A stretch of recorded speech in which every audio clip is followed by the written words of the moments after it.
भाजप अध्यक्ष अमित शहा यांनी बाळासाहेब ठाकरे यांच्या समाधीस्थळावरती जाऊन दर्शन घेतलंय। बाळासाहेब ठाकरेंच्या समाधीस्थळावरती अमित शहा हे पोहोचलेले आहेत। आपण पाहतोय मुंबईमध्ये पावसाची रिमझिम सुरू आहे, मात्र अमित शहा हे दादरच्या शिवाजी पार्क इथल्या बाळासाहेब ठाकरेंच्या समाधीस्थळावरती गेलेले आहेत। यावेळी त्यांनी समाधीस्थळाचं दर्शन घेतलं।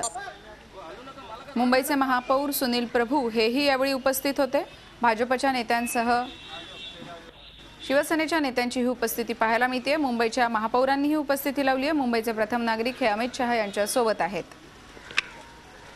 ही दृश्य आहेत शिवाजी पार्क इथली बाळासाहेब ठाकरेंच्या स्मृतीस्थळावर जवळची।